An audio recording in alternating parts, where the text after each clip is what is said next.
lot better. Let me make sure we're centered. Yeah, you know what, Mickey, they went away 5 minutes. You know what I mean? The shadows went away. Yep. Is it better for life?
everybody. The trip was nice, and the job they've done is fantastic. And this is what you need. And Ron worked beautifully with Christie and all of the people at Homeland Security and got it done in how many days, Ron? 8 days, a new facility was up and running. So, and is this the model going forward, Mr. President? It can be. I mean, you don't always have land so beautiful and so secure. We have a lot of bodyguards and a lot of cops that are in the form of alligators. You don't have to pay them so much. But I wouldn't want to run through the Everglades for long. It will keep people where they're supposed to be. This is a very important thing. We're setting records at the board. You know, we had no people come through last month. Zero, no people. But we're going to keep it that way. So Ron did great, and I want to thank you. Well, look, we thank you, Mr. President. Thanks for your leadership. The border, you did that quicker than we knew you'd do it, but you did it so quick, which is great. But Biden let in how many millions, and you got to take care of them. And so this is one example of state operating this. The feds are approving it, supporting it. We're also going to have 2,000 more at Camp Blanding, which is our National Guard site. And we're the only state in the country that mandates our state and locals, law enforcement, to cooperate with ICE. And it's made a huge difference. On any given day, Florida constitutes about 20% of all immigration arrests nationwide. So what I would just say is, don't let Florida be the only state. We've got very red states that should be doing this just as much as Florida's doing. That will increase their numbers. And then what happens is you'll have a lot of people that will deport on their own because they don't want to end up in an Alligator Alcatraz or some of those other places. So I think this is a model, but we need other states to step up. I was going to ask you, would this be enticing for other states to come up with their own model? They are doing it. We have Louisiana doing it big. Alabama's doing it. We have a lot of states. They seem to be red states and not too many blue states for whatever reason. You know, it's but the red states, Republican-run states, are doing it. The blue states don't do very well at security and policing, unfortunately. What would you say, Chris? You know, I would say that exactly right. The governor here has been fantastic in forming this partnership with the Department of Homeland Security. We were looking at different contracts with different vendors and thought, why not go straight to our governors and ask them to help us solve this problem? Florida was unique in what they presented to us, and I would ask every other governor to do the exact same thing. This is unique because we can hold individuals here, they can have their hearings, get due process, and then immediately be flown back home to their home countries. And their home countries are welcoming them. They're setting up loans for houses, they've got food assistance, they're helping to facilitate welcoming them home. I just got home from Panama, Costa Rica, Guatemala, Honduras, and they're all excited about getting their individuals back home from the United States. So and there is a lot of self-deporting. That's one thing I was actually surprised, but a lot of self-deporting. I flew over the Everglades. We did a little circle. I said, let me see. That's a big piece of land. It took us 25 minutes to fly around. Is there potential for enlargement or additional facilities out here? There may be. I mean, I think what we're doing is, because this is an important part of Florida, we're using the existing footprint of this airport. So when you guys go over there, you'll see all the beds, the medical, the galley, everything is on the concrete. We're not using any of the other stuff. Now, as you'll see, there's a lot of concrete, so there very well may be. I know Secretary Noem and her team have said as soon as the president departs, we'll be open to start receiving folks. And so we'll see what the tempo is. We do have the 2,000 in Northeast Florida that will open very soon. So it is possible to do. One of the things I think that is exciting about this is we're offering up our National Guard and other folks in Florida to be deputized to be immigration judges. We're working with the Department of Justice for the approvals. I'm sure Pam will approve. But then I'll have a National Guard judge advocate here.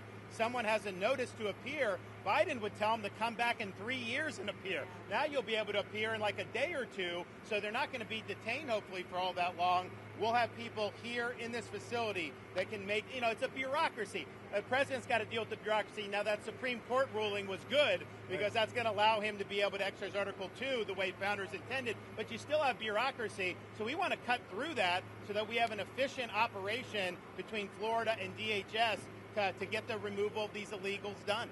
And are you How many still initially, Mr. prioritizing President? going after the worst of the worst, or are you now arresting anyone who is here? We're doing the illegally? worst of the worst always first. Yes. And I think it's great government, what we've done. And nobody can ever forget what this group of people, Biden or whoever it was, because you know, it probably wasn't even Biden. I don't think he knew what the hell he was doing. But Biden, whoever it was, what this group of people, a small group that circled the Resolute desk, what they did to this country. Think of it, what your time, all the time you have to waste doing this. It's an unforced error. We had nothing. We had no problem with this. There was never anything like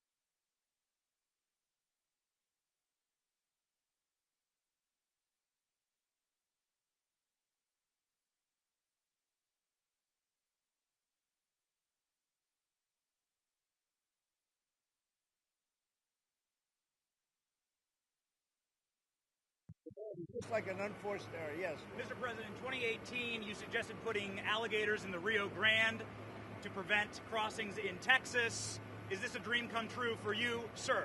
Well, I was thinking about that, I must say. It was meant more as a joke, but the more I thought of it, the more I liked it, if you want to know the truth. And they were serious. They were actually crocodiles. They were crocodiles from Africa. They are a step beyond. But no, that was really meant as a joke, but a lot of people liked it. And a lot of people think we should do it, frankly.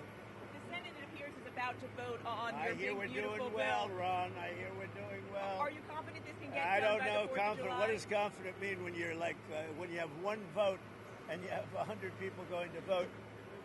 I think so. I think it's going to be the greatest bill ever passed, even for you as an example. Tremendous amount of Homeland Security money. Oh, tremendous amount. It's going to keep the border secure because you know we have them secure now, but we need to build more wall. I built almost 600 miles of wall. We need more wall.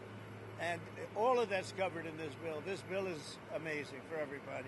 It's an amazing bill for Florida, too. Really great for Florida. Are there concerns about the Medicaid cuts, though, Mr. No, President? we're not going to be playing with An Medicaid. estimated Only 11.8 waste, fraud, and million abuse. Americans could lose Yeah, their the coverage. Are you Democrats breaking have it your wrong. promise? Yeah. Waste, fraud, and abuse. In fact, if you look at what's gone on, we've gone way back. We take care of Medicaid. We take care of Medicare. They will blow Medicare and Medicaid because they have no idea what they're doing. Just like they don't have any idea what they did on the border, they have no idea. Medicaid is in big trouble with the Democrats. So you can promise anyone who loses their health care coverage that is because of waste, fraud, and abuse? Waste, fraud, only waste, fraud, and abuse, which is what everybody Mr. wants. President, Russia has about 50,000 troops stationed outside of Sumy in Ukraine. What will you do if Russia authorizes an offensive? We'll see what happens. I'm watching it very closely. Mr. President? About Prime Minister Netanyahu's visit next week, what are you hoping to get out of that? And do you think there'll be any Well, progress it's going towards to be a peace in very Gaza? quick celebration. We had a great hit. It was a obliteration. Okay, now it turns out it was an obliteration. You know, they demeaned CNN mostly and the New York Times, fake New York Times. They demeaned these great soldiers. They went over there 17 hours flying, and they hit bullseye after bullseye after bullseye. It all blew up. Everybody saw it. Then they get back, and CNN said, well, they did okay, but maybe it wasn't. Let me tell you, it was beyond obliteration. Nobody can even get down there. The tunnels are busted. Everything fell into the well. It was a total and complete obliteration, and we should celebrate these heroes. And what I'm doing is I'm bringing them, Ron, we're bringing them to Florida or to the White House. I gave them their choice. I think they're going to take the White House. Probably. I shouldn't tell you this. Mr. President, there's going to be a new bill called Make American Elections Great Again, I love it. forcing the U.S. Census Bureau to redo the census to actually get an account of how many Americans with proof of citizenship are in our area, in our country, redistricting some of the House districts. Your thoughts on that? Well, I'll speak for both of us. We love it. Okay, you're going to like this one. I know all about it. We want to bring our elections back. The election in 2020 was rigged, millions and millions of votes. It had to do with COVID and a lot of things, but it really had to do with the crooked people. The Democrats are very good at cheating on elections. And that's why I said too big to rig. They tried this one too. But after about 9:02, they gave up too many votes. You know, too big to rig. Ron would love it. I would love it. Christie would love it. That's what they have to do. They have to bring it back. And we have to look, you know, Ron, they include anybody that happens to be in your state. Well, California would lose like 5 seats if they did a fair census. And even beyond that, the Biden census gypped Florida of at least one seat. We only got one seat in the last census. Are you trying to tell me that Florida only had one seat in that? We should have had at least two. Texas should have had another one. That could be the difference in the House of Representatives in the majority. So I would love for them to redo the census for 26. My legislature will redistrict those lines. We'll get it to where it's fair. But as it's right now, this country is not fairly apportioned. I've got so many more millions of people in Florida that have representation because of that flawed census. Mr. President, I think it's going to do very well. A lot of people, I don't know if you've heard about it, it's captivated the country. Everybody wants it. It's going to get in, it's going to pass, and we're going to be very happy. Elon Musk is ripping into this bill again. Are you concerned that Republicans are going to be swayed by Musk and his money? No, I don't think so. I think what's going to happen is Doge is going to look at Musk. And if Doge looks at Musk, we're going to save a fortune. Thank you very much, everybody. I don't think you should be playing that game with me. Mr. President, July 9th tariff guideline. Thank you very much, everybody. Thank you, Mr. President.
1, 2, 3, 4, 5.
sticks, please come with me.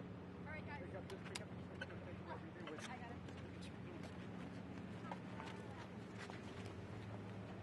Okay, guys, keep up. Keep up. We gotta go. Nice. We're moving.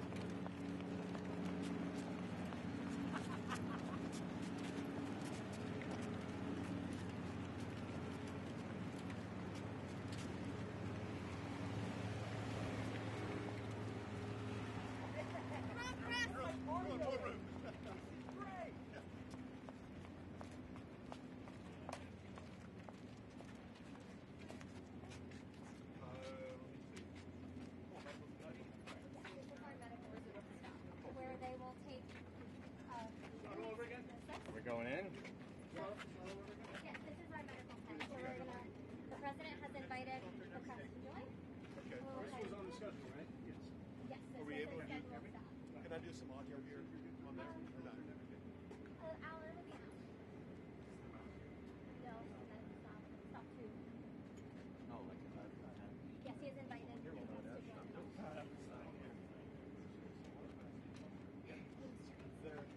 We're checking on that right now. Where's Madison? Do you mind hanging back to get with John to make the gets from? Yes, yeah, I was about to. I got a lot of towers.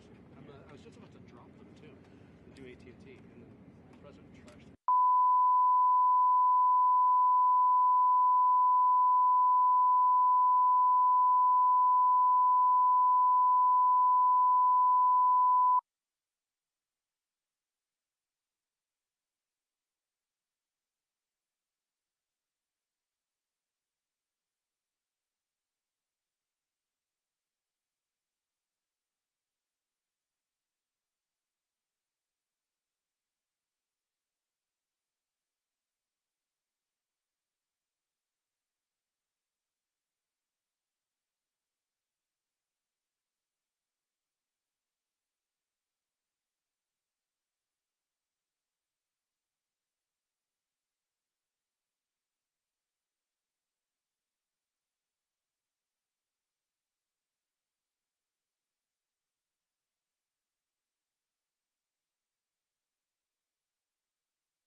Opposed to standing around and not knowing where we are. And we're just taking tours through the areas where they stay and the areas where the medical is and all. And they've really done, between Christy and Ron and the whole group, it's really government working together. And congratulations to you two guys. But I wanted you to see it as opposed to waiting for us and then say, how was it, right? It really is pretty amazing. Did they take the vote yet? How's the vote doing? I would normally be home waiting for the vote. Yes, we would. Or be in Congress. That's right. But I wanted to come down and see. I hear the vote's going to be good. So we'll see. You'll let me know. You'll let me know. I will let Have you know. they taken it yet? What's that? They're taking it now. I don't think they're technical yet. Not concluded, but they are taking Boy, wouldn't that be an upset, huh? Are you confident that this can get through the House? And is there any wiggle room on your July 4th? It's the greatest tax cut in the history of our country. And if it doesn't pass, it's the biggest tax increase in the history of our country. That alone, 68% increase as opposed to a massive cut. It's the biggest tax cut in the history of our country, and everybody gets it. Mr. President and Madam Secretary, CNN yesterday pushed an app that lets you track where ICE agents are. Tom Homan was saying that perhaps CNN should be prosecuted for that. That's obstruction of law enforcement. Your response? Yeah, we're working with the Department of Justice to see if we can prosecute them for that, because what they're doing is actively encouraging people to avoid law enforcement activities, operations, and we're going to actually go after them and prosecute them with the partnership of PAM if we can, because what they're doing we believe is illegal. And they may be prosecuted also for having given false reports on the attack in Iran. They were given totally false reports. who's totally obliterated, and our people have to be celebrated, not come home and say, what do you mean we didn't hit the targets? We hit the target first. You know, the pilots came home and they said we hit the target first. So they may be very well prosecuted for that. What they did there we think is totally illegal. Okay, let's go. Follow us. You got it. Hi, Doing all right? Susan boy's been very lucky. Marjorie Taylor Greene. Oh, really? You Works think- for who? He works for Real America's Voice. Oh, okay, good. You think it's easy being with Marjorie? You think I could take some heat? She was working out pretty hard this Yes, she weekend. was, wasn't she? Yeah, she was.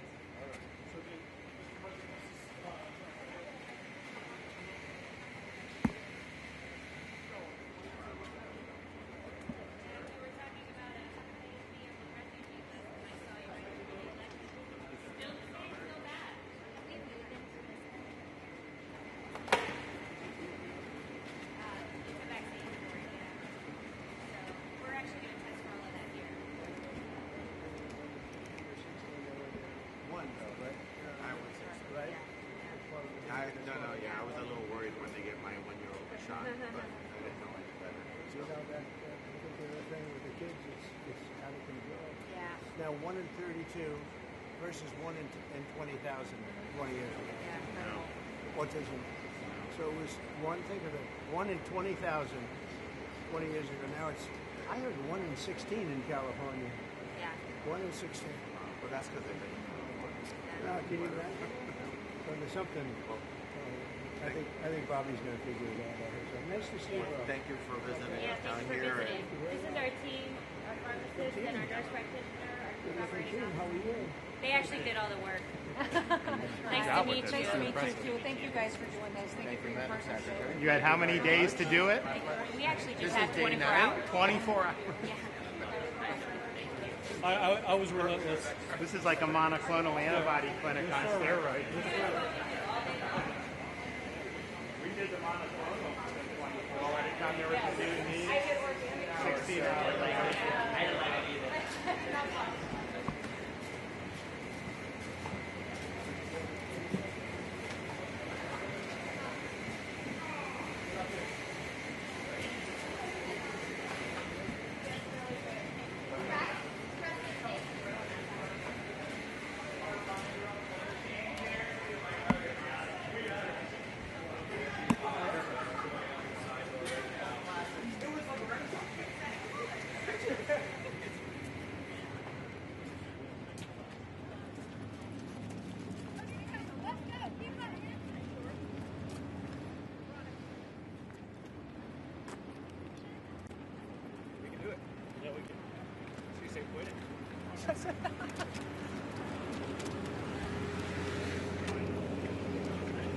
That was great. I've never done shit like that. You know what I mean? Like, you know, it's not like I would have been invited, but we were watching live streams and stuff like that. There was never anything like that. You know, Can you a little quicker, please? Right behind us. Can you please repeat?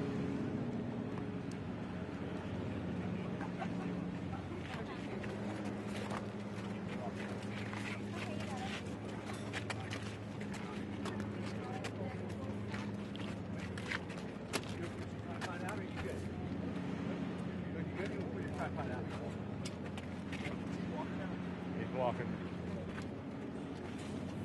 Here he comes, Brian. Huh? You left.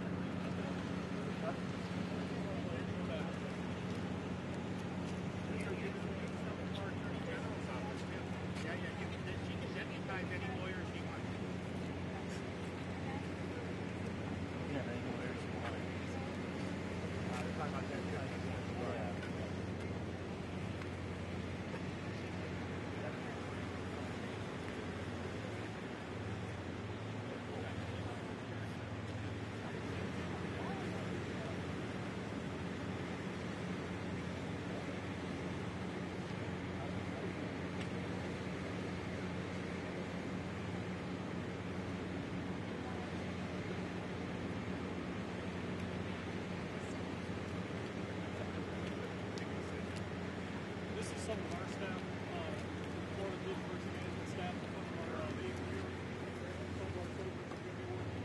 So, and contributions. It's a period for everybody. I will tell you this.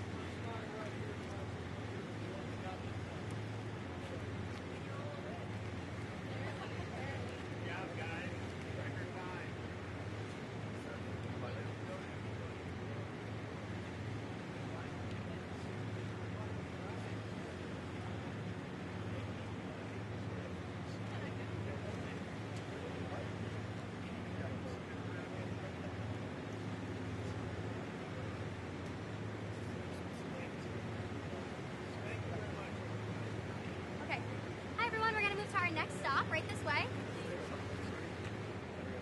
Thank you, press. Okay, press. Let's keep going. Come on, guys. Go, go. Please run. Run, press. Run, I'm sorry. Keep up.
Come back towards me, or just straight back, as a matter of fact, not towards me, but straight back. Yeah, I figured you guys are from the studio. What's that? I don't think sorry. I'm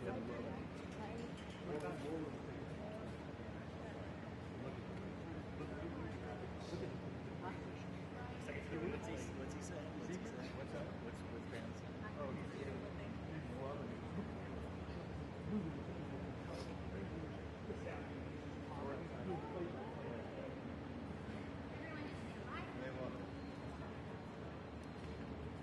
Good, right?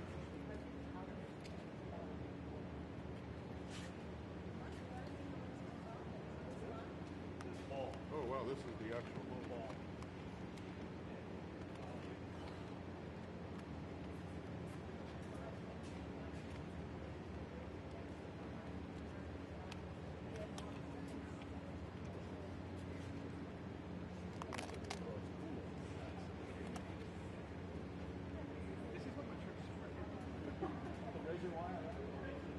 Yeah, we were pretty on route.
times to make sure there's nothing that can be used for contraband or weapons before the detainees come in.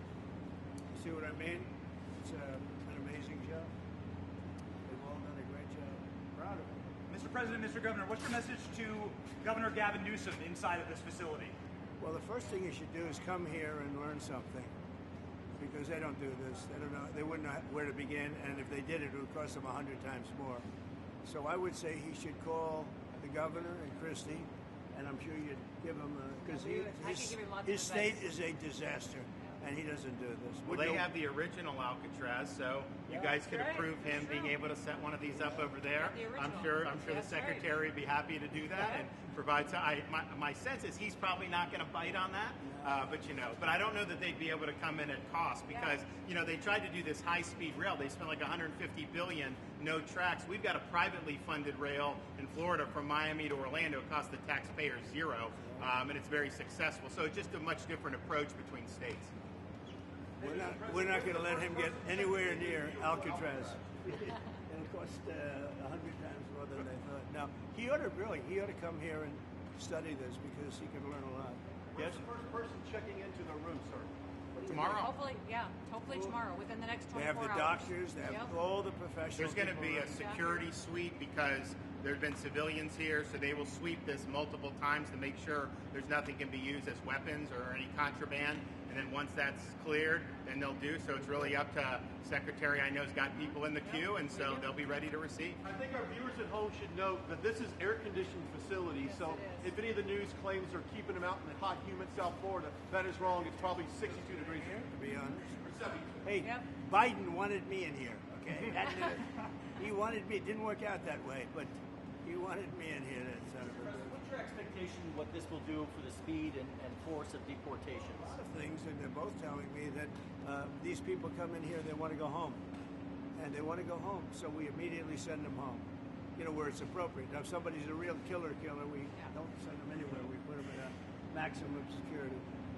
Look, what we inherited from this guy, this incompetent man, and his administration, which wasn't incompetent, it was radical left, lunatic, communist, whatever you want to say. I know most of them.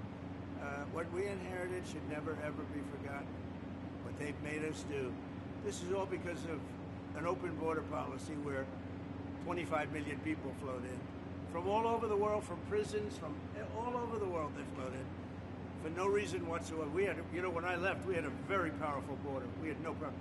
He opened it up. Day one, he just opened the border and people couldn't believe it. That's right. They were standing there. What are they doing? They said, go in. That's it. You look at the first day tapes. They opened it up and they said, go in. And that's where all of this began. But this is an amazing thing that they've done here. Really but listen, people don't have to come here.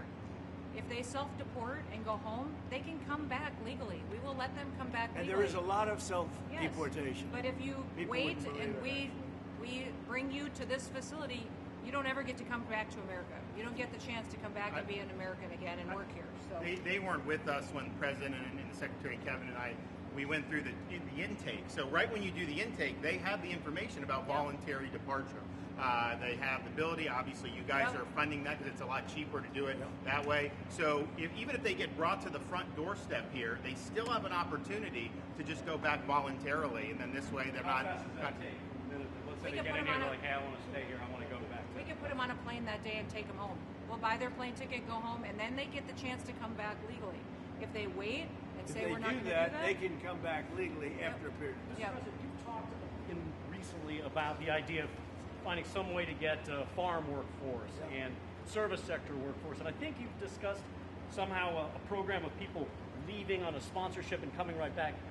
Can you give us a little more detail about that and why, in the view of some hardliners, it's not amnesty? Take care of our farmers and hotel workers and various other people. And we're working on it right now. And Ron's going to be involved, and you're involved already. So we have a lot of cases where ICE will go into a farm. And these are guys working there for 10, 15 years, no problem. The farmers know them. We're going to put, it's called farmer responsibility or owner responsibility, where they're going to be largely responsible for these people. And they know these people. They've worked on the farms for 15 years, and all of a sudden so I have a great, Ron does, Christy does, we have a great feeling for the farmer and for others in the same position. and we're going to give them responsibility for people, and we're going to have a system of signing them up so they don't have to go. They can be here legally. They can pay taxes and everything else. They're not getting citizenship, but they get other things.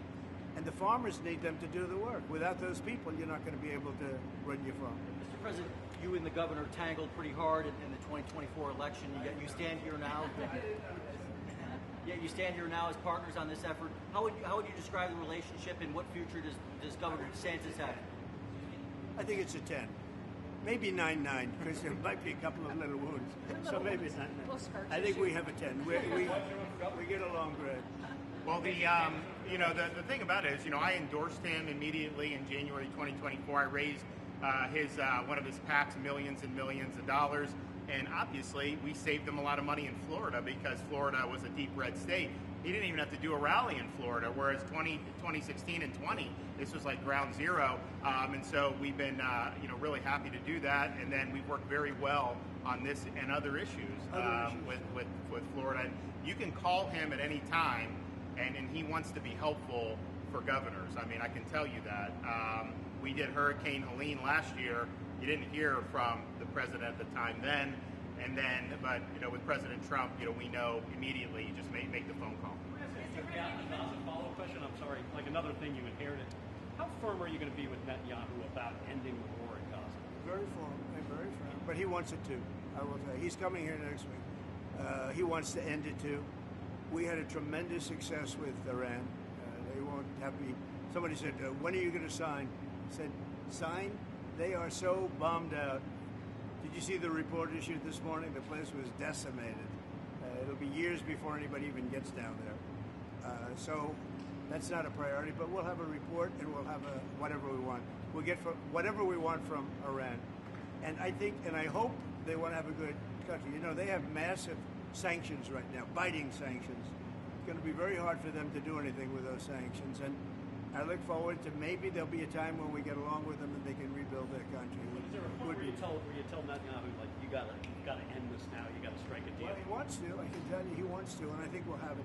I think we'll have a deal next week. That's what I think. Mr. President, do you intend to announce your pick for successor to Jay Powell earlier than say, or as early as say this summer or this fall? Will I do something about who it's going to be? Yes. I don't know. Hey, he'd be a good candidate. You might do him. She'd be a good candidate too. Anybody would be better than Jay Powell. No, he's causing us a fortune because he keeps the rate way up. I think it's Trump derangement syndrome personally, but we have a very strong country. We're the strongest country. Look, our country right now is at a level that we haven't seen for 40, 50 years. What we're doing now is nobody's seen anything like it. I told you, I was in the Middle East. The King of Saudi Arabia said to me very strongly, he said, "You know what? A year ago you had a dead country. Now you have the hottest country in the world." We do. We have the hottest country in the world. Thank you very much. When are we going to see that exemption for farmers? And what about other We'll be seeing it industries? over the next What couple about of construction and other industries? Also, those type of industries. Will Kilmore Abrego Garcia be the first inmate here?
stay over here.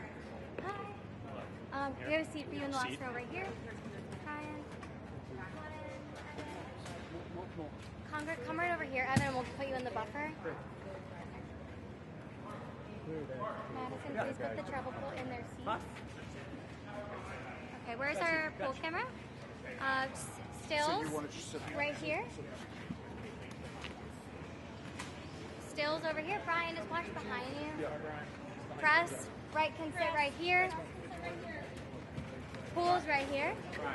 Come right up here. There is mold right here. Well, I don't know. It doesn't stretch very far. Where's the cuts position?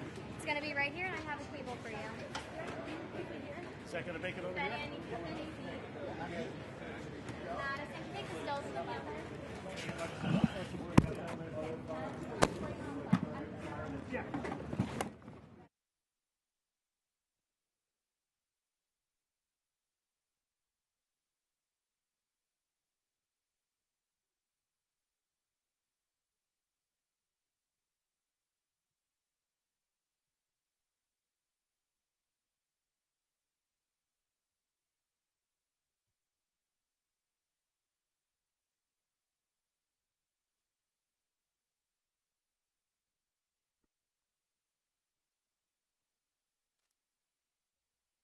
Good job. Even the microphone works well. That's good.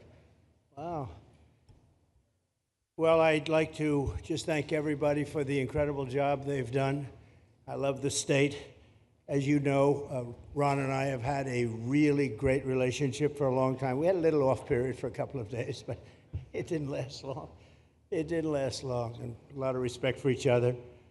And it's a great honor to be deep in Florida, the Florida Everglades, to open America's newest migrant detention center. It's incredibly built, and you're seeing that yourself. That's why I said, let the press join us on our walk so they can see what's happening. It's known as Alligator Alcatraz, which is very appropriate because I looked outside and that's not a place I want to go hiking anytime soon. But very soon, this facility will house some of the most menacing migrants, some of the most vicious people on the planet. We're surrounded by miles of treacherous swampland, and the only way out is really deportation. And a lot of these people are self-deporting back to their country where they came from. Quite a few. We're amazed at actually the number. We took the FEMA money that Joe Biden allocated to pay for the free luxury hotel rooms, where he's paying hundreds of millions of dollars in New York City, and we used it to build this project, and Narana was just a little fraction of that money. The money they spent on that project, I happen to know the real estate developer. He's a very he never really made that much, but he became very wealthy. With luxury, he didn't do well. With people that are not exactly luxury, he's made a fortune. I want to thank Florida Governor Ron DeSantis and Secretary of Homeland Security Kristi Noem, and Florida Attorney General James Uthmeier. Where is James? Where is he? You do a very good job. I hear good things. I hear good things about you from Ron, too. No, you really do. He's even a good-looking guy. That guy's got a future, huh? Good job, James. I hear you did really, really fantastic. Worked hard. You're like in the construction business for a few days, right? Huh? Congratulations. For all the hard work and to make this facility possible. It's amazing. Thanks as well to Florida Agricultural Commissioner Wilton Simpson. Where is Wilton? Where are you, Will? Hi, Wilton. Been a long time. Thank you. Congressman Byron Donalds. Where's Byron? Hi, Byron. How are you? Good. Florida Speaker of the House, Daniel Perez. Daniel? Daniel? Thank you, Daniel. Boy, you didn't want to sit up here with us, Daniel. Executive Director of the Florida Division of Emergency Management, Kevin Guthrie. Hi, Kevin. Good job. Acting Director of ICE, Todd Lyons. Todd, great job. And Senator Joe Gruters. He is a great guy. Where is Joe? We love Joe. Thank you very much. Thank you. Thank you, Joe. Joe is great. With the help of those incredible Border Patrol agents, we now have the lowest level of daily border crossings ever recorded. As you know, last month, the month of May, just got released 2 days ago, the number of illegal aliens into the United States was zero. Zero. Even I find that hard to believe. Somebody must have gotten it, I think. I don't know, but they say zero. And the people that count them are radical left Democrats. So when a radical left Democrat tells me it's zero, I believe him. But there's still much work to do. In the 4 years before I took office, Joe Biden allowed 21 million people, that's a minimum, I think it was much higher than that, illegal aliens to invade our country. He invaded our country just like a military would invade. It's tougher because they don't wear uniforms. You don't know who they are. More than the populations of New York City, Los Angeles, Chicago, Houston, Phoenix, and Philadelphia combined. That's what came into our country from prisons, from mental institutions, from street gangs, drug dealers. It's disgusting. This enormous country-destroying invasion has swamped communities nationwide with massive crime, crippling costs, and burdens far beyond what any nation could withstand. No nation could withstand what we did, and we're in the process of doing it, but we have some great people doing it now, and you see them up here with me, but it's, I'd call it like an unforced era. It's sort of like men and women sports. It's sort of like transgender for everybody. How could they have done this to our country? And we're never going to forget it. Last year, 15% of all the hotel rooms in New York City were used to house illegal aliens at costs that they never got for luxury. They never got this much for luxury people coming in from the wealthiest places on earth. They made more money with the illegal immigrants, with many rooms costing more than $300 a night, 6 times the rent of a typical American family. In Denver, Colorado, the city was forced to cut $10 million from its police and fire department budget as part of a $90 million plan to house illegal aliens. And it's a population that's growing and growing and destroying Denver and growing, and again, it's destroying Denver, and it's destroying many other cities too. Likewise, one of the city's largest hospital system is drowning in unpaid medical bills, unpaid in the billions, after their emergency rooms were flooded with tens of thousands of illegals, leading to the closure of critical services. And these are really critical services. They can't even keep them open for American patients. The American patients were treated worse than any illegal immigrant. In Los Angeles, 1 in every 4 students in the public school system is from a household headed by an illegal, and most of them don't speak English, so they're in a school system, and they don't have interpreters, they don't have anything, they don't speak English. What a mess, what a mess. Unforced era, all these people allowed to come in. The United States is now spending $78 billion a year on translation. Okay, think of that, $78 billion a year on translation, and smaller numbers on special education programs for non-English speakers in our public schools. So $78 billion, I think that's not a mistake. I would say $1 million maybe, hundreds of thousands of dollars, $78 billion, Joe, on translators and non-English speaking work.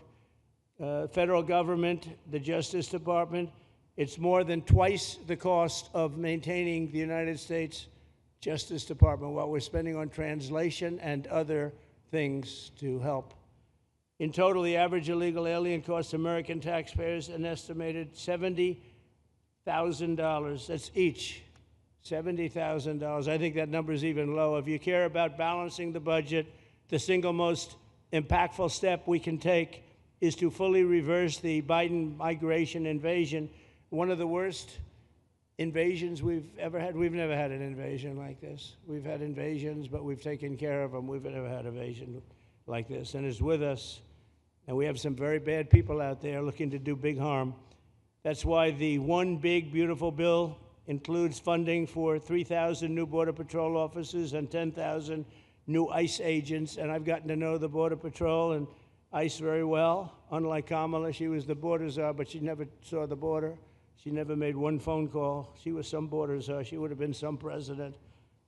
Probably would have been slightly better than Biden, though. I had to run against both of them, you know? The one guy, it's like a fighter. You knock out the one guy who's doing badly, then they put somebody else in, but fortunately she was a stiff also. Otherwise, I would have been very angry. I would have been extremely angry. The heroes of ICE will also help round up and remove members of the savage drug cartels which are coming back into our country. And we got them out. Now some of them came back in. We just got them out again. And that's going to be a vicious cycle. But these are foreign gangs. They're horrendous people, killers, that have infiltrated our territory, including 8 which we have designated as foreign terrorist organizations, which gives us a lot more power for speed and getting them out much easier. And we had a great court victory, as you know, on Friday that allows us to do what we have to do from the Supreme Court of the United States. In 5 months, my administration has already arrested over 2,700 members of the murderous Venezuelan gang known as Tren de Aragua, including a pack of these sadistic animals arrested last month with over 280 guns, and these are guns of the latest caliber. These are guns that were made over the last period of less than a year, getting brand new guns, the latest and the greatest. Every day, our brave law enforcement officers are hunting down and deporting migrant criminals who have committed heinous crimes, including more than 13,000 murders, 11,888 to be exact, but I'd probably say the 13,000 is right also. Think of it, 11,888, and more than half of them, they committed more than one murder. So, Ron, many of them are out of here already, but it's still it's a hell of a number to be confronted with. Just this year, ICE agents in Miami have apprehended illegals with arrests for murder, kidnapping, rape, child sexual abuse, and arson, people of the worst order. We're getting these monsters out of the United States, out of Florida, out of all the places that they're in. And on January 20th, I signed an executive order empowering governors and state police to be deputized to enforce federal immigration laws, and Ron's already taken advantage of it. It's a tremendous advantage for the states. Most of them are doing it. Actually, the blue states tend not to do it. Even a couple of them have, though. And I want to express my tremendous thanks to the state of Florida for embracing this opportunity and being a true partner. They've worked so well with the federal government. It's been just a beautiful, beautiful partnership. So, Ron, I'd like to thank you personally. You are my friend, and you'll always be my friend. And we may have some skirmishes even in the future. I doubt it, but I will always come back because we just we have blood that seems to match pretty well. We have a relationship that's been a very strong one for a long period of time, and I appreciate it. Very much appreciate it.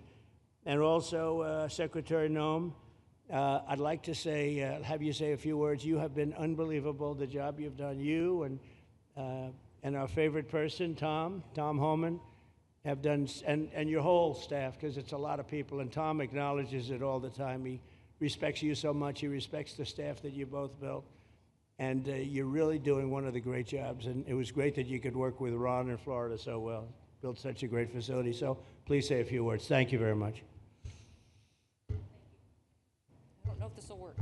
Well, thank you, Mr. President. First of all, I want to thank you for putting the safety and the security of the American people first, and the way that you never lose focus on making sure that America stays our priority and that the families that live here get the chance to grow up and to raise their children in communities that are safe and that give them an opportunity to pursue the American dream. This facility here is a fantastic representation of what can happen when all of government works together and when it's accountable to the taxpayers and to the citizens that live here.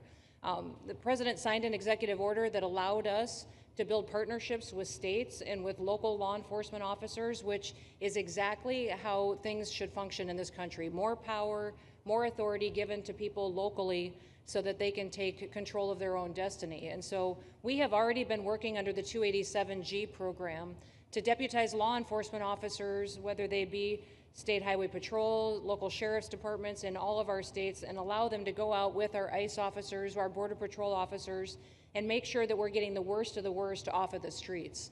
We also recognize that as we've been doing that and returning people back to their home countries, that we need detention facilities. We need beds to put them in place so that they can have their due process before they return home. And this facility is exactly what I want every single governor in this country to consider doing with us. What happened to start this conversation was that a young man named Jimmy Percival in my office, my general counsel, who came from Florida and used to work here, called up the Attorney General and the governor and said, hey, what do you think about partnering with us on a detention facility that we could put in place that would allow us to bring individuals there?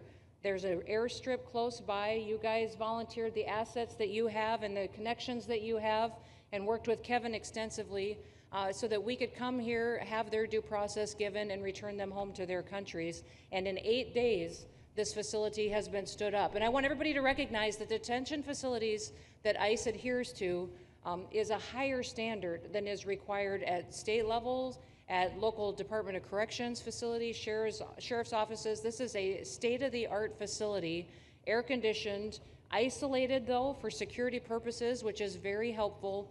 And I appreciate so many people being willing to work together to make a project like this happen. Right here on this location, we'll have about 3,000 beds. Other location will have another 2,000 beds that will allow us to bring individuals across the country that we are bringing in and incarcerating for violating our laws and immediately get them out of the country as soon as we possibly can. It's exactly what we need to be perpetuating in other states. And what I would say is, I want all of you to notice these flyers that we've got, is that everybody who sees these flyers or anybody who sees these news clips should know you can still go home on your own.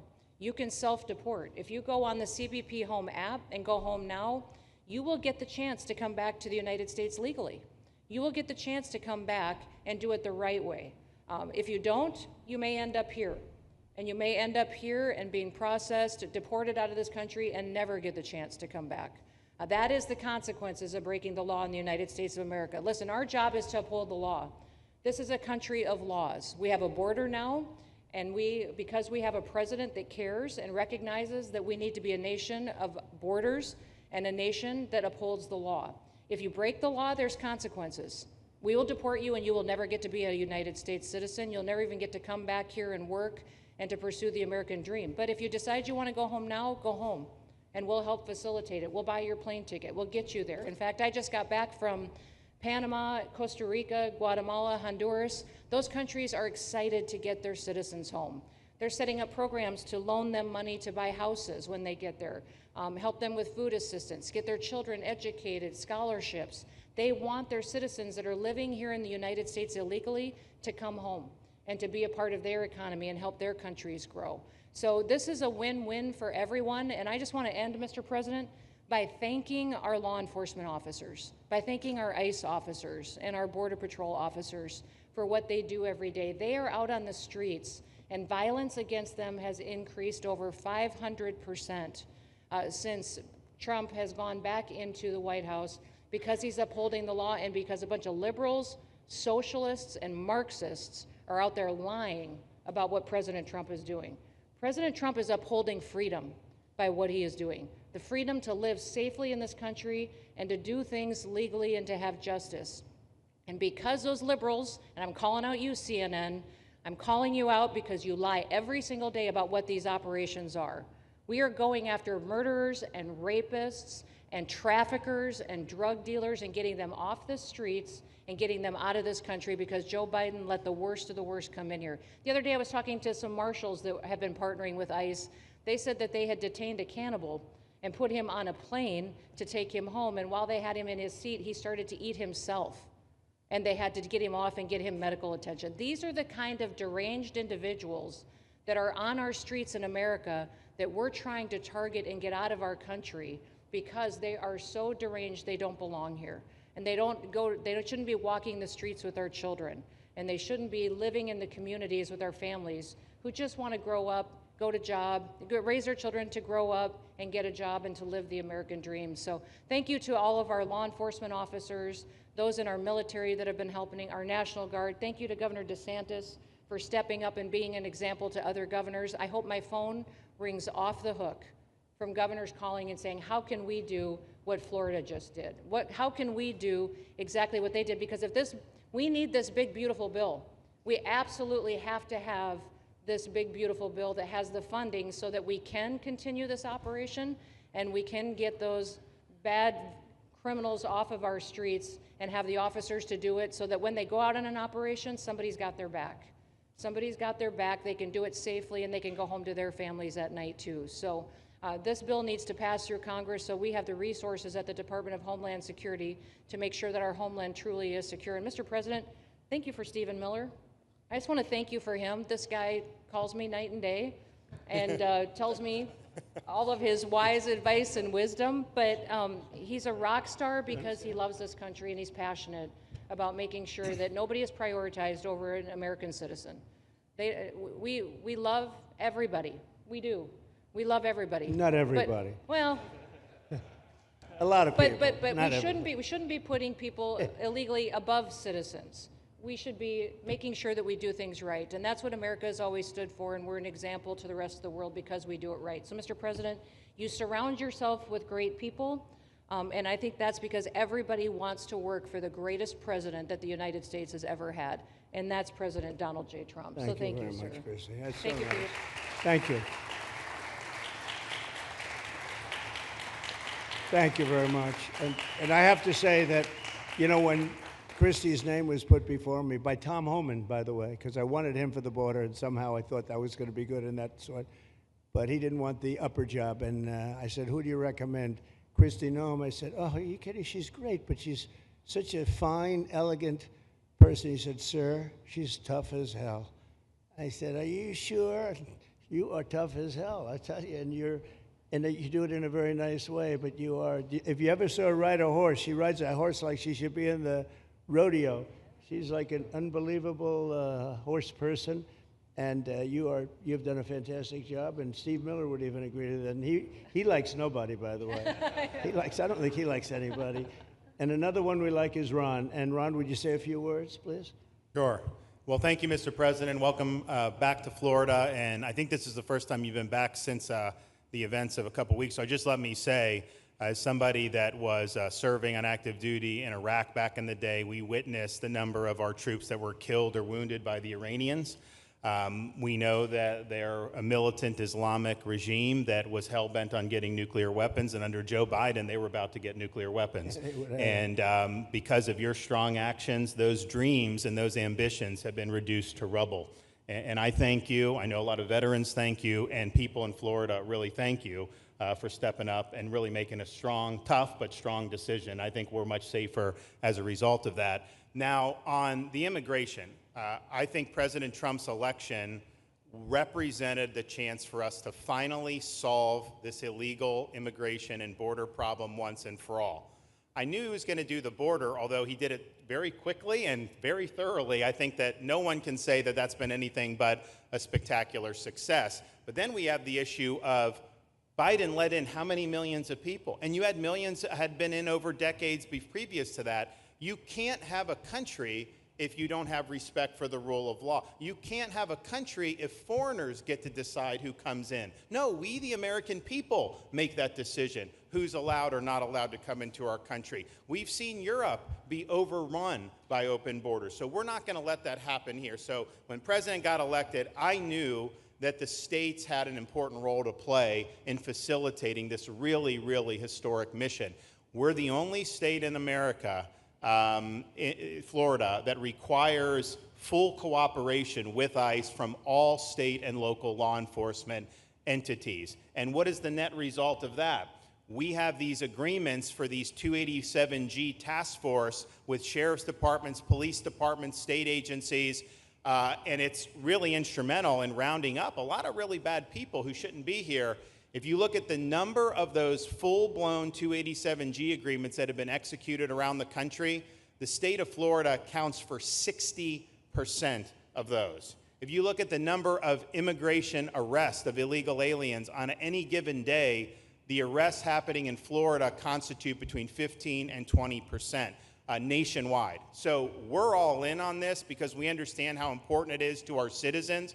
It crowds schools, it crowds medical, it crowds housing. Yes, you have illegal alien crime as well, and people want the problem solved. And the only way we're going to solve it is if states like Florida step up and help the president, help Secretary Noem get the job done. Now, this facility here was really in response to us working with DHS and ICE from the time the president got sworn in. And the number one thing they kept coming back to was You know, Biden decimated the agency. I mean, let's just be clear. You could have illegals in Florida. Biden would just release them. Even when they had notices or they had orders to be removed, Biden wouldn't send them back. So their interior enforcement collapsed under Biden. So they're building it back up. But they're like, we need detention space in order to be able to bring about more deportations. And so what we have here can hold 3,000 now. We have 2,000 facility up at Camp Blanding that we're going to be open, which is our National Guard site. But think about what you have here. They come here, say they already or been ordered to be deported. You drive them 2,000 feet to the runway, and then they're gone. It's a one-stop shop. And this airport that's been here for a long time is the perfectly secure location. It's going to make a big difference. And let me just thank everyone who was involved. We got the call from DHS a little bit more than a week ago, and here we are 8 days later with this facility open, and as soon as Air Force One departs, it'll be swept, and it'll be open for business to be able to do. But our goal here is to process them and be able to effectuate their return to their home country. This is the opposite of what they were doing in New York by just putting them up in a hotel and then just letting them stay there indefinitely. No, we want to be able to send back. And when you walk into the processing, the President and I, Secretary Noem, Kevin Guthrie, walk through that initial intake, the first thing you see is information on how to go home on your own. Why would you want to come through Alligator Alcatraz if you can just go home on your own? I think a lot of people are going to make that decision. So you're going to have a lot of deportations that are going to be done by the administration, but I think you're going to have a lot of voluntary as well. So this is a force multiplier for the president's efforts. I would just say and echo what Secretary Noem says. There is no reason why other states can't be doing it. And I know Louisiana, Texas, a couple of them, but we've got if only the red states did this, they would be able to expand their capacity by tens of thousands, maybe 50, 100,000 on a given day. That's how you really start to make a difference. And so we're proud to be able to partner with the Trump administration on that. Mr. President, thanks for coming down. I think you highlighting this is going to move the needle in a big way throughout the country, and I think it's going to help all of us achieve the really big results that I think our voters want to see. Thank you, Ron. Great job. Thanks. Thank you, Mr. President, for the opportunity. My name is Kevin Guthrie. I'm the Executive Director of the Florida Division of Emergency Management. I'd also like to thank President Trump and the Department of Homeland Security Secretary Noem for joining us here today and for their continued support. I want to thank first by thanking the man to my right, and that's Governor Ron DeSantis, whose bold leadership and swift action made this project possible. Make no mistake, this facility would not be standing here without the President, the Secretary, and the Governor's vision and determination to uphold the rule of law. Florida is and will always be a law and order state. Even before the President took office, the Governor made it clear that illegal immigration would not be tolerated in the state of Florida.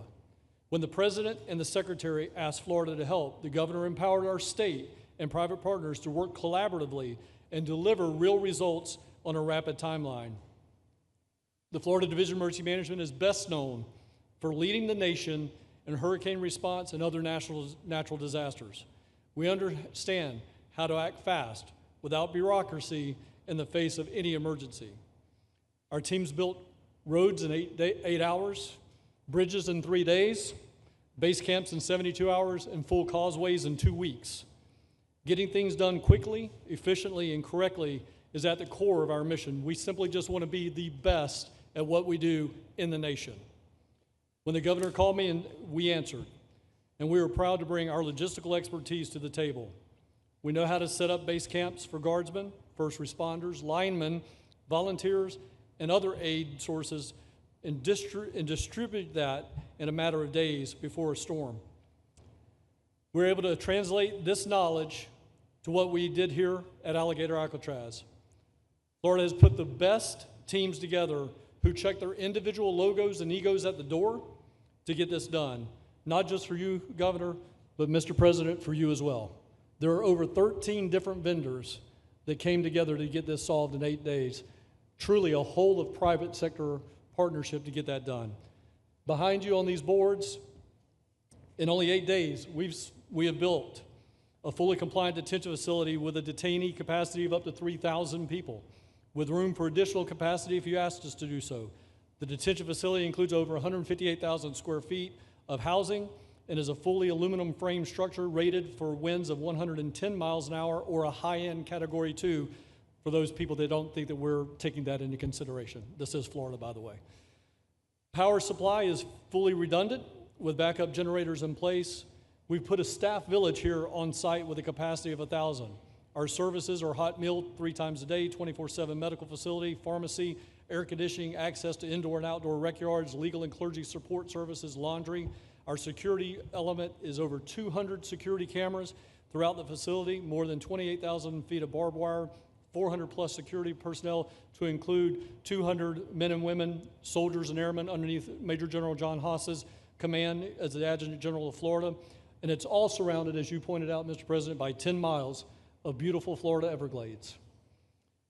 Contingencies, as with all state correctional facilities, we have a hurricane plan. We will not wait for a Cat 2. We will follow our normal evacuation procedures as we do for any other facility statewide in our great state of Florida. We have on-site fire and EMS resources so that we do not we don't burden the locals with any type of response. All in all, sir, this has been a perfect state logistics exercise for this hurricane season. Everything we did here in the last 8 days, God forbid, if we have a hurricane, we're going to do it again. This was a dress rehearsal for us, and we are ready, willing, and able to support you, sir, the governor, secretary, and everything that you need us to do. Just a week ago, it was a taxiway and a runway, and now it's a fully functioning facility. We are happy to support you, Mr. President, Governor, Secretary. Fantastic. Thank you.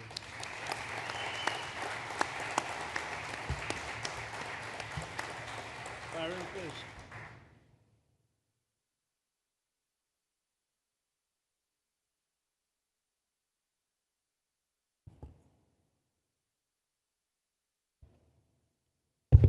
There we go. First of all, Mr. President, we all have to thank you for your leadership and for the mandate that the American people gave you to finally secure our borders and to deport criminal illegal aliens and longstanding illegal aliens out of the United States. That is a mandate given to you by the American people. I know Secretary Noem, Stephen Miller, Governor DeSantis, myself, on behalf of the other members of Congress in the Senate, and of course here in Florida, we are behind you 100% in that mission. To the governor, I really appreciate you and commend you for your leadership on this, taking swift, decisive action to building this facility.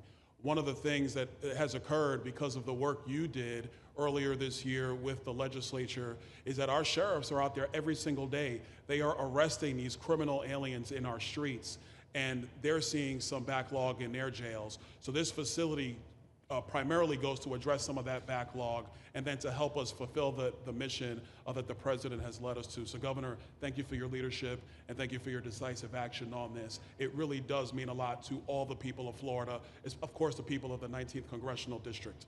Secretary Noem, I mean, what can I say? The president's right, you're double tough.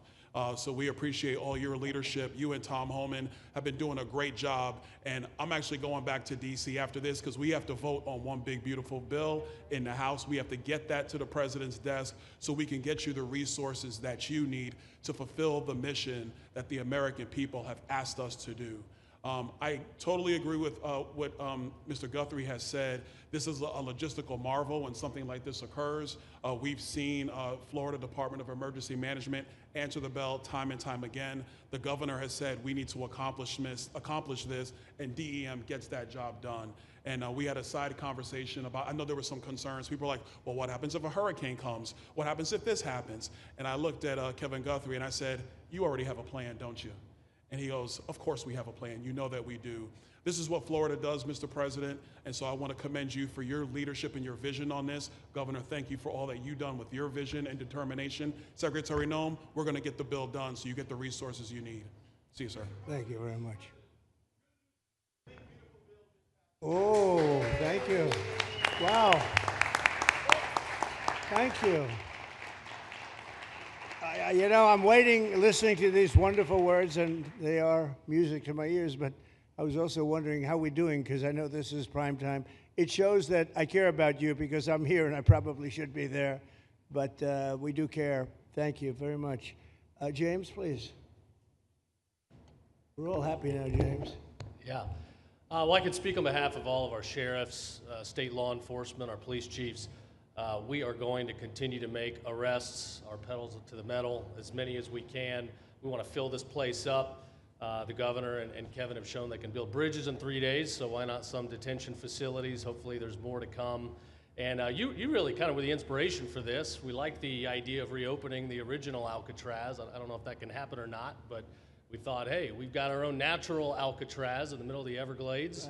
Right. Great runway, great perimeter, so let's make it happen. In Florida, we walk the walk, and we will deliver for all of you. Thank you. Well, I heard you were responsible for the locational pick, and you cannot have picked a better location. I said, whoever the hell made this choice, I know you take it a little heat from some environmental groups, but I take it all the time, and that's an honor.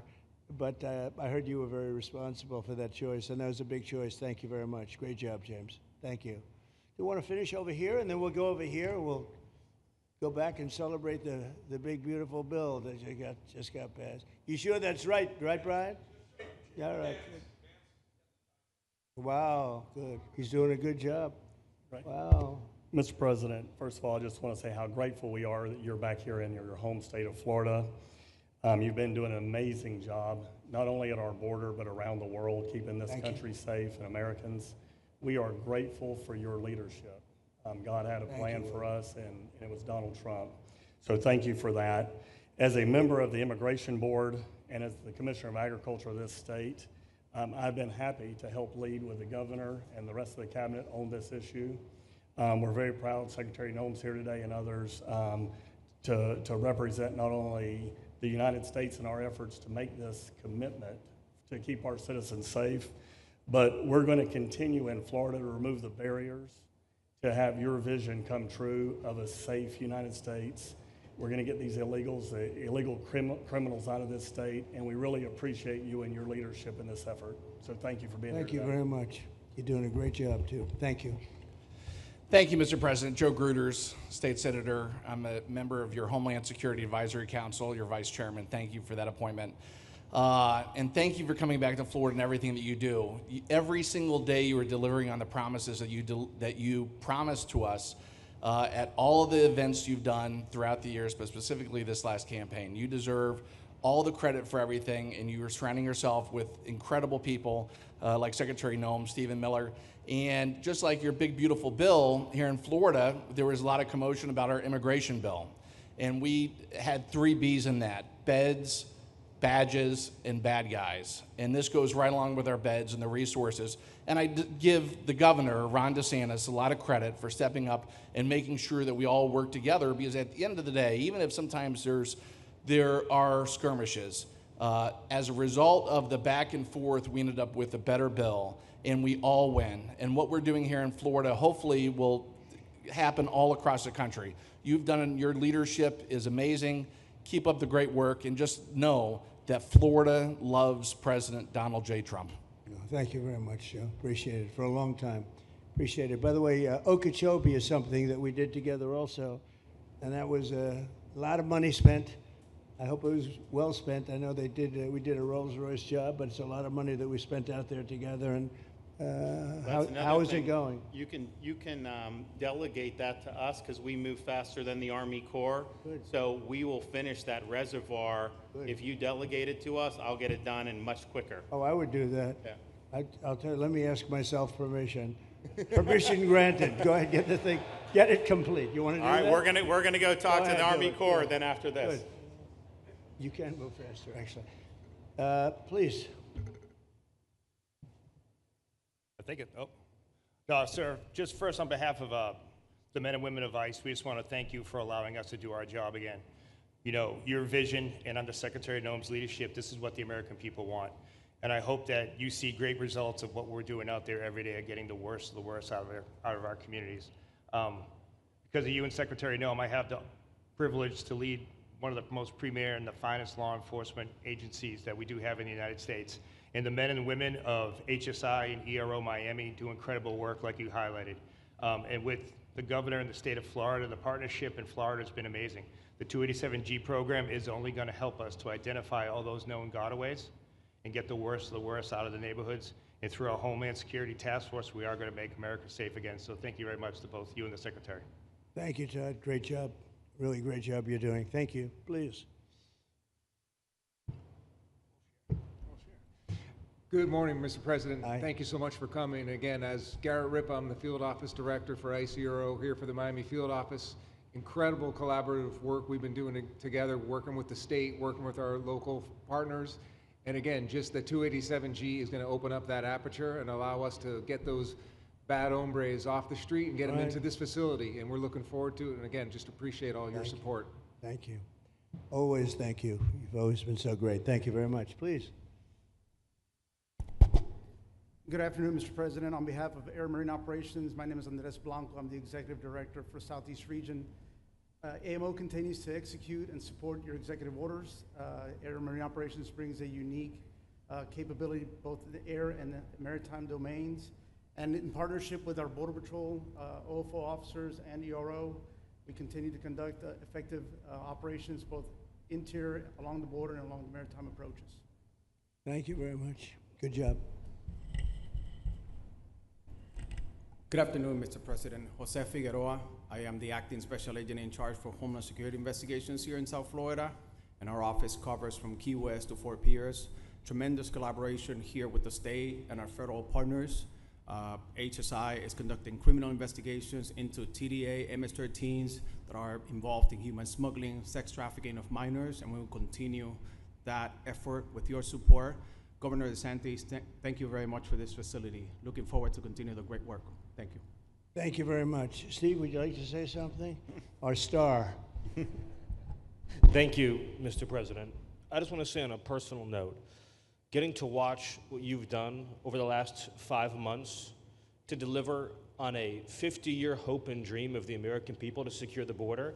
When President Trump came into office on January 20th, the United States had endured the largest wave of illegal immigration in human history. Not just American history, human history. And within just a few days, President Trump, through his strength, leadership, diplomacy, and vision, achieved the most secure border anyone in the world has ever seen. When we recently went overseas to the NATO summit, I had senior staff in foreign governments come up to me and ask me how he achieved the Trump miracle on his border and could that be replicated in their countries. For individuals who don't work in this space, to have 0 successful illegal entries in an entire month should be an impossible achievement. There's a 2,000-mile border with one of the poorest countries in the world, and you have open travel from 150 countries into Central America and South America. There are 2 billion people in the world that would economically benefit from illegally coming to the United States. And through the deployment of the military, through the deployment of novel legal and diplomatic tools, through the building of physical infrastructure, through the empowering of ICE and Border Patrol, and the entire federal law enforcement apparatus, President Trump achieved absolute border security. And now, once this legislation is passed, he will be able to make that with those resources permanent. Watching what you've done, sir, has been one of the honors of a lifetime. I'm proud to be able to play any role in it. And what President Trump is going to achieve next with the resources in this bill will make America safer, stronger, freer, more sovereign, and more prosperous than it has ever been before. Thank you, sir. Thank you, Steve. Oh. Thank you. And the bill is going to be great for Ron. It's going to be great for Florida, too. A lot of set-asides for Florida, some of the things that you wanted to do. And so it's great news to hear that it was approved. Do you want to take a few questions, Ron? We'll take a few questions from these. Yeah, please, go ahead. Yeah. Thank you, Mr. President. Given the likelihood of the One Big Beautiful Bill passing, and we look forward to the success of this facility here, how many more facilities like this do you feel that the country needs in order to enact your agenda of mass deportations? Well, I think we'd like to see them in many states, really, many states. This one, I know Ron's doing a second one, at least a second one, and probably a couple of more. And, you know, at some point, they might morph into a system where you're going to keep it for a long time. You know, it's not that far away from jails that take years to build, and money is spent and wasted. And, you know, like the railway that they have in California that costs like 40 times more than it was supposed to cost. The same things happens with prisons. You look at this, in a short period of time. Ron, James, and some of the people that really worked on it along with our people, they did this in less than a week. And you look at it, it's incredible. The incredible thing is picking the site, because the site was one of the most natural sites. It might be as good as the real Alcatraz site. You know, it could be. Well, that's a spooky one too, isn't it? Huh? That's a tough site. But so I think it could last as long as they want to have it. I mean, you may morph this into, you know, your prison system, frankly, which I know you always need, unfortunately. I'd like to say, you know, a little controversial, but I couldn't care less. We have a lot of bad criminals that came into this country, and they came in stupidly. It was an unforced error. It was an incompetent president that allowed it to happen. It was an auto pen maybe that allowed it to happen, and it did happen. But we also have a lot of bad people that have been here for a long time, people that whack people over the head with a baseball bat from behind when they're not looking and kill them, people that knife you when you're walking down the street. They're not new to our country. They're old to our country. Many of them were born in our country. I think we ought to get them the hell out of here, too. You want to know the truth. So maybe that'll be the next job that we'll work on together. But I think getting them out, you know, we forget about them. We had some bad accidents in New York. And they're not accidents. They were done very much on purpose. People being pushed into a subway just before it arrives, going 40 miles an hour. And they're 10 feet away from where the thing is, to get pushed right into the face of the subway train, get whacked and killed. And these are sick people. I'd like to get them out of here, too. Yeah, please, go ahead. White shirt, glasses. Julio Rosas, Blaze Media, sir. A couple months ago, I ran into former DHS Secretary Mayorkas, and I asked him a couple questions about his disastrous handling of the border. He didn't like my questions. But the number one question that I heard from people in responding to my video was, why hasn't he been arrested yet? You know, obviously you guys are cleaning up the mess that was made deliberately for the past 4 years, and so people want accountability. It's great to see that the border is secured, and it's great to see the state level cooperation. But I guess I would ask you, why hasn't he been held accountable, or anybody really? Well, you know, pardons were given out by to many people, and they shouldn't have been given out. Like the Unselect Committee of Political Thugs was given a pardon because they destroyed all of the information from 2 years of hearings, and they should be arrested, but they were given pardons. Was he given a pardon, Mayorkas? Was he not? I don't believe so. Well, sir. I'd take a look at that one, because what he did is it's beyond incompetence. Something had to be done. Now, with that being said, he took orders from other people, and he was really doing the orders. And you could say he was very loyal to them, because it must have been very hard for him to stand up and sit up and, you know, talk about what he allowed to happen to this country and be serious about it. So he was given orders. If he wasn't given a pardon, I could see looking at that. In fact, why don't you take a look at it, Kristen? He was impeached, but yeah, it was just a fake impeachment. It was a fake impeachment. Why don't you take a look at it? I think he was so bad. They were all so bad. Look, it was the worst president in the history of our country. We've had some bad ones, but he was the worst president. But somebody told Mayorkas to do that, and he followed orders, but that doesn't necessarily hold him harmless. So take a look at it. Very good question, actually. Thank you. Yeah, please. Go ahead. Mr. President, you and the Secretary have both said that many people have self-deported since you came back into office. Yeah. How many is many, and has the rate gone up? How do you see the tempo of that moving forward going on?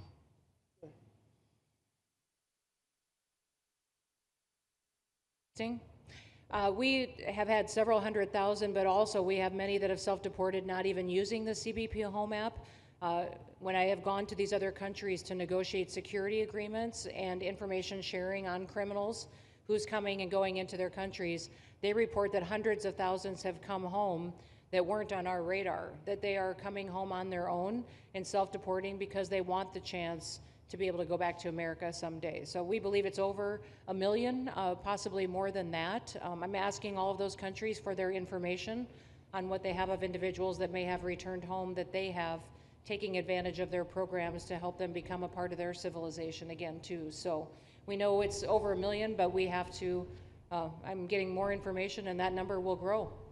If they don't leave, they never get the chance to come back. If we have to take them out, and we will, they'll go out, but they never get a chance to come back. The other way, we actually make it a little bit easier for them to come back. Okay? Thank you. Good question. Thank you. is now passed in the Senate, but we are already hearing from some Republicans in the House who say they cannot get on board with the changes that were made to the bill in the Senate. What is your message to those holdouts? Well, I just heard that about the Senate, and the bill just passed, and it tells you there's something for everyone. I mean, it's a great bill. There is something for everyone, and I think it's going to go very nicely in the House. Actually, I think it will be easier in the House than it was in the Senate. And just to be clear, on the Medicaid cuts, you've promised not to cut Medicaid, said this is all just targeting waste, fraud, and abuse. Are you saying that the estimated 11.8 million people who could lose their health coverage, that is all waste, fraud, and abuse? No, I'm not saying that. I'm saying it's going to be a very much smaller number than that, and that number will be waste, fraud, and abuse. And if you look, they took a much more liberal stance on the Medicaid situation than they could have. They had a tough stance and a weak stance. They took not a very strong stance on that to start off, and it's waste, fraud, and abuse, and everybody wants that covered. What number is that? What analysis are you seeing? I'm not seeing a number, but I know it's much less than the number you gave, and we really were very, very cognizant of three things. Social Security, we're going to take care of it beautifully. Medicare and Medicaid, and we are going to save it, whereas the Democrats are going to, you won't have it. They will destroy Medicare and Medicaid, and they have to because their numbers don't work. So it's not going to happen. They're the ones that have destroyed Medicare. They have made it so bad already, they're going to make it a lot worse. But now we'll be in charge, so we're going to have no problem with Medicaid or Medicare or Social Security. Thank you. Yeah. Claire Gall with Wink News in Fort Myers. What is your direction to ICE when it comes to arresting farm workers here illegally, other workers in industries that are pretty critical to Florida's economy? Yeah. Well, we're very much cognizant of that, and as you know, I won the farmers by 92%, and I'm not going to be abandoning my farmers. We were strong on the borders, but we're also strong for the farmers and for others in the hotel industry, et cetera. You know, we have similar situations, and Christy and I, and we'll be working with Ron and a lot of the states. We're going to work something where the farmers can be responsible for some of the people that have, and they have people run for 10, 15 years that they know very well. We're going to put them responsible and we're going to issue a form of a card or document, and the farmer's going to be responsible for these people. They're not going to have citizenship, but they'll be working, they'll be paying taxes. We need to get our farmers the people they need, otherwise our farmers aren't going to be able to do their land. You know, it was tried once before, many, many years ago, where there was a very strong guy, and he got everybody out, and every farm almost in the country, but every farm in California, every farm in Iowa, almost all the farms went bankrupt. They had nobody to work, and we don't want to have that situation. So we're going to work it. We're going to put our farmers and others in charge of the people that they have under them. They know the people, and I think it's going to work out really well. We're going to take care of our farmer, but we're going to get the criminals out, okay? Yeah, go ahead, please. Thank you. Mr. President, how do you respond to critics who fear that a 3,000-bed detention center and the waste that could produce will pollute the surrounding federal protected land, including land that both administrations have invested billions of dollars in restoring? Well, I was one of those that invested billions of dollars and hundreds of millions of dollars right here in the Meadowlands, but in the Everglades, and the Meadowlands too in New York. If you look at what we did up there, speaking of the Meadowlands, a lot of places like this, but this is a very unique one. One thing I'll say about this land, we'll be gone 1,000,000 years and this land is still going to be here. It's not going to be much different. You'll have the water moccasins, you'll have the alligators. You may not have people, but you're going to have all those animals. They're going to be around, and you got plenty of them out here.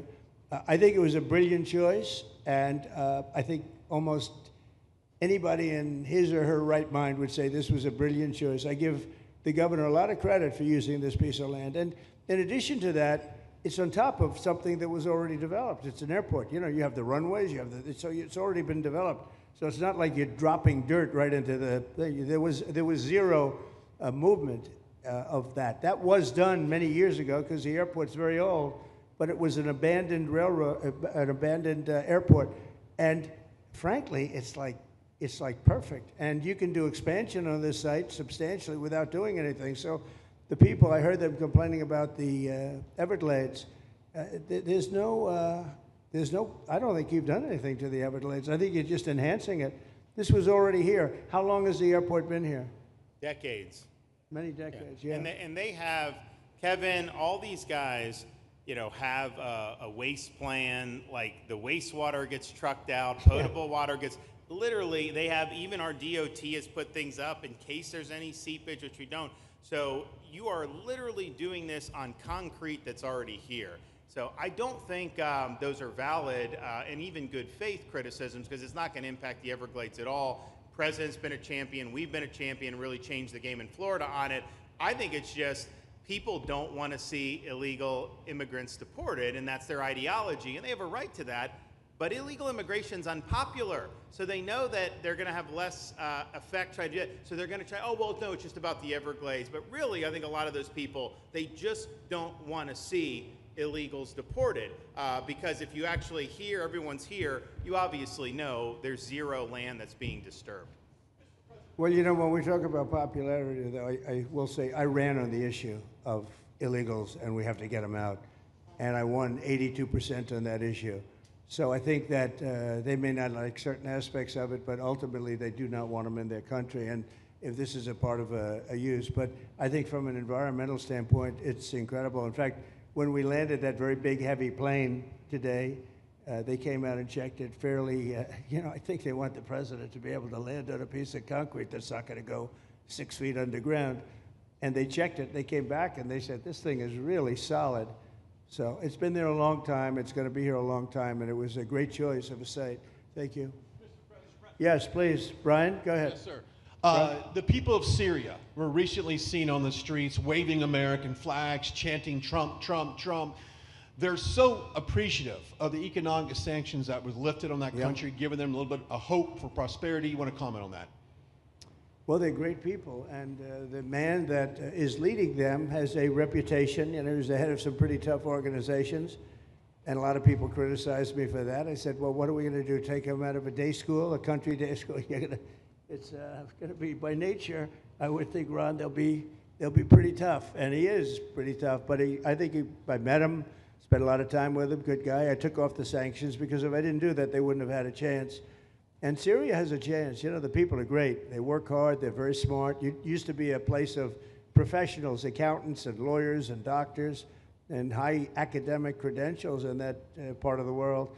And I think it's going to work out great. I took off the sanctions, and they were very appreciative. They were shocked, but they were very appreciative. We're giving them a chance at survival. With the sanctions, it couldn't have worked. Thank you. Mr. President, your beloved New York City may well be led by a communist soon, Zorhan Mandami, who in his nomination speech said he will defy ICE and will not allow ICE to arrest criminal aliens in New York City. Your message to communist Zorhan Mandami? Well, then we'll have to arrest him. Look, we don't need a communist in this country, but if we have one, I'm going to be watching over him very carefully on behalf of the nation. We send him money. We send him all the things that he needs to run a government. And by the way, they get about 3 times what you get, Ron. If you look at the per capita, Florida gets 1/3 of what New York gets in terms of the numbers. Why don't you give us those numbers? Yeah, well, because that's what we should send him. Yeah, well, like sometimes people say Florida gets more because they count Social Security recipients, but that's not money to the state. Those are seniors that live here. If they moved to North Carolina, you could count it there. So it has no interaction with the state government. They get more in the city and state governments than we get. Right, substantially. We're going to be watching that very carefully, and a lot of people are saying he's here illegally. We're going to look at everything, and ideally. He's going to turn out to be much less than a communist. But right now, he's a communist. That's not a socialist. I've always said, we will not have socialism in this country. In the speeches, I said, well, what? They skipped socialism. And you got a lot of them like that. And you see AOC, she's out there with her, bad IQ.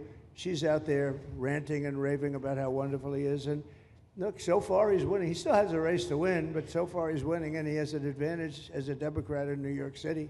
I was there a long time ago, and it was a long time since a Republican won the city, but you would think that a Republican would be able to win. Or you have a good independent running, Mayor Adams, who's a very good person. I helped him out a little bit. He had a problem, and he was unfairly hurt over this question. He made a statement to the effect that this is terrible. New York City can't have all these immigrants come in, and like he was indicted the following day. And I said, that was a phony indictment. That it was a phony indictment. That was a Biden indictment. I said, don't feel bad. I got indicted 5 times every time you opened your mouth. That was a bad group. That was a very dangerous group, I will tell you. These were not nice people. That was the only thing they could do. They had no policy. They had no skill. They had no anything. But they were very good at that. They were vicious, vicious, horrible people. Thank you very much. Yeah, please go ahead. Anna Giratelli with the Washington Examiner. Governor DeSantis has proposed using National Guard, deputizing them as immigration judges to get through this massive backlog of people in the immigration court. Would you be open to that? Yes, he has my approval.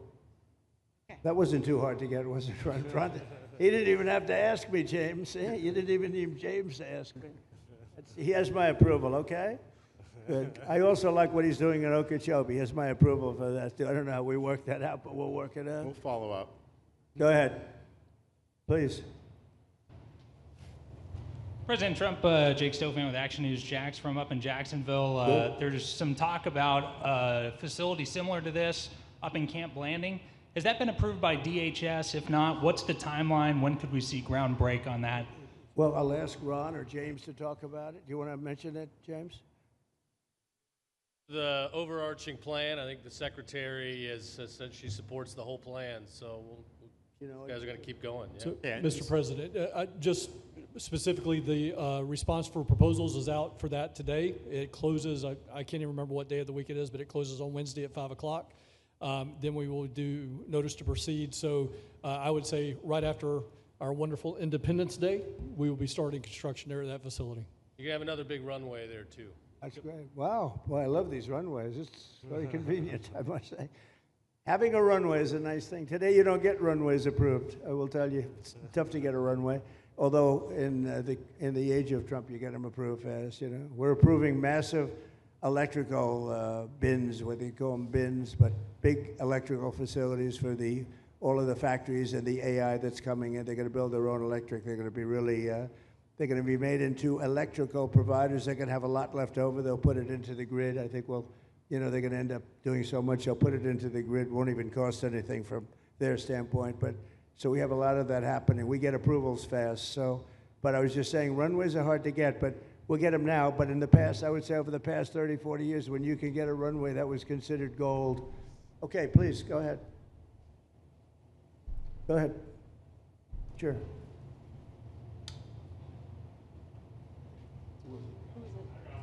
Okay, go ahead. Yes. President Trump, Laverne McGee, News 6 Orlando. You have fulfilled several campaign promises along with the help of Governor Ron DeSantis. What is the next campaign promise that you plan to fulfill to the American people? So we have turned this country around in less than 6 months. And when I was away, and I was telling Ron, I was telling some others, I've said it a little publicly, I guess, but I met a lot of very important people. The King of Saudi Arabia, I was there 2 weeks ago, and Qatar, the leader of Qatar, who's great, and the leader of UAE, who's great. These are very substantial people, very smart people, and good people. And all three of them said essentially the same thing, along with many other people, because I just left NATO. NATO's we took it up to 5%. Nobody can believe that one run. That would be hard, but nobody believes that. What happened in NATO, over $1 trillion a year from like nothing. It was an honor. But every leader said that a year ago, this country was dead. They had no confidence in the United States. They really felt it was a dead country, and it was some bad things were going to happen. But they used the term, it was a dead country, and now they said you have the hottest country anywhere in the world. We're the hottest country in the world right now. And we turned it around fast. I thought it would take longer than this. We turned it around fast. Some of it was psychology, and we had to know how good we were. But others was getting rid of rules, regulations, and all of the things that I got rid of already. I signed more executive orders than anybody in history, times like 3 or 4. And I got rid of just one. I got rid of the other night. You buy a house, they have a faucet in the house, Joe, and the faucet, the water doesn't come out. They have a restrictor. You can't, in areas where you have so much water, they don't know what to do with it. You have a shower head, the shower doesn't, you think it's not working. It is working. The water's dripping out. And that's no good for me. I like this hair nice and, I like that hair nice and wet. You have to stand in the shower for 20 minutes before you get the soap out of your hair. And I put a thing in, and it sounds funny, but it's really not. It's horrible. And when you wash your hands, you turn on the faucet, no water comes out. You're washing, the water barely comes out. So this was done by crazy people. And I wrote it all off and got it approved in Congress so that they can't just change it, because I did it in my first term. Everyone was so happy. And then one of the first things that Biden did when he came back is he put the restriction on showers, toilets, and sinks. Put this restriction, and washing machines. Washing machine, they give you like a quarter of this bottle to do your clothing. And people needed 10 of these bottles. And the people came to me from Whirlpool, and they said, we can't make a machine that's competitive. We can't make a machine anymore. It doesn't work. Why? They don't let us use water. Do you have any problems with water? No, we have so much we don't know what to do with it. You know, it comes down from heaven, right? And I approved all of that, the washing machines, the whole thing. The dishwashers, that was the other one. They give you like this much water right up to there to do your dishes. So people, you know what they do? They keep pressing the button. So they end up doing the dishes 10 times. They end up using more water than you would have used if you did it right in the first place. So all of that stuff has been written off. It sounds crazy. It's little things. The straw, I let you go back to a plastic straw. I was tired of having straws melt in my mouth, you know? It wasn't working. The paper wasn't working too well. So these are little things that I did.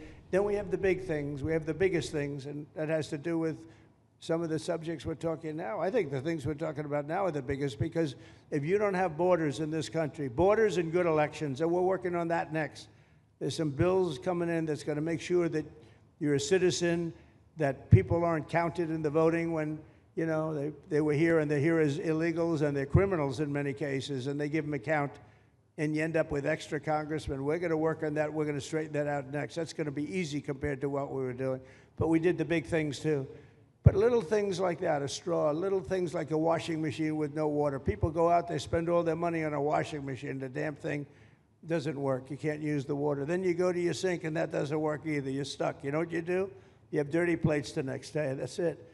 And we solved so many common sense problems. And they weren't easy. You know, there are people that really believe in this stuff. But, you know, most states have so much water, they don't know what to do with it. And look at North Carolina. I mean, they had a lot of water. And they have to get restrictors on their, you know, on their kitchen faucet. So we're very proud of the things we did, and we're going to do a lot more of them. Yeah, please, go ahead. You guys in good shape. Hey, it's Eric Bowling. How you doing, sir? Something we've talked about for, I'd say, the better part of 20 years. I think it's something near and dear to your heart, energy, our energy security. Yeah. Under Joe Biden, average price of oil for the 4 years was about $79 a barrel. He drained the SPR halfway down, promised to replenish it, never did. That's right. Under you, first term, $53 average price for 4 years. Biden was $78 for 8 years. It was never refilled. The question is now it's $64 or so. Yeah. What coming down rapidly.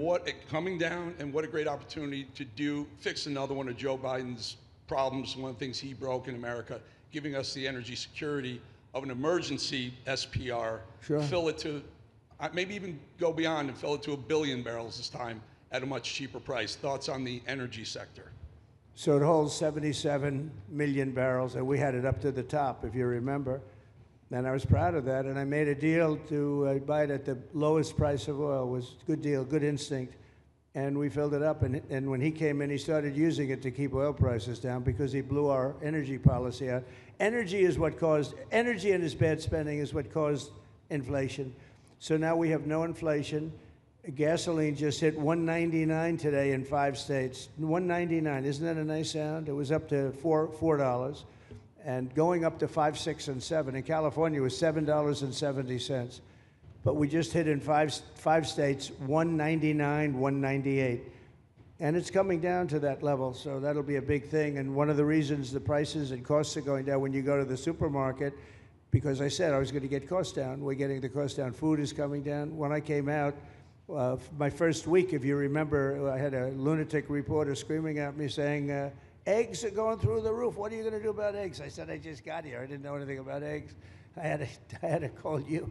I said, look, I just got here. Tell me the problem. Well, they're doubled in price, and they're going to be 5 or 6 times higher. They were right, actually. I said, let me work on it. And now we have eggs down to the same numbers it was when I first came in. You know, we lowered the cost of groceries. A simple word like that, groceries, it was like almost a strange word. I hadn't heard the word in so long, but what could be more beautiful than the word grocery? And we have the prices way down. We have the energy way down. Energy brought the groceries down, if you want to know the truth. And, you know, so we think we're going to get it lower, and we're going to fill up the it's called the Strategic National Reserves. I had it topped out, and this guy would use them every time before the election. He'd use them whenever they had an election. It was artificial. But believe it or not, as big as that are tens of hundreds of millions of barrels of oil, all filled up at low prices. But it was really meant for wars, and it wasn't meant for keeping your prices down during a holiday so that somebody could get elected. But they used it, and they didn't bring it. The only mistake you made, they didn't bring it a little down. They brought it right down to the bottom. The thing is practically empty. They never filled it up. They never spent 10 cents in filling it up. And we'll do that. When the market is right, we'll fill it up. I want to fill it up when the market's right. Thank you. How about one more question? Okay, please, in the back. Dana Marie McNichol, Fox News Channel. Mr. President, is there an expected time frame that detainees will spend here, days, weeks, months? And does that have anything to do with the immigration judges you just spoke about being trained and staffed here? When you say, what was the first part of your question? Is there a specific time frame you expect the detainees to spend here? Days, weeks, months? In Florida? Yes, here at Alligator Alcatraz. I'm going to spend a lot. Look, this is my home state. I love it. I love your government. I love all the people around. These are all friends of mine. They know them very well. I mean, I'm not surprised that they do so well. They're great people. Ron has been a friend of mine for a long time. I feel very comfortable in the state. I'll spend a lot of time here. I want to, you know, for 4 years, I've got to be in Washington, and I'm okay with it because I love the White House. I even fix up the little Oval Office. I make it, it's like a diamond. It's beautiful. It's so beautiful. It wasn't maintained properly, I will tell you that. But even when it wasn't, it was still the Oval Office, so it meant a lot.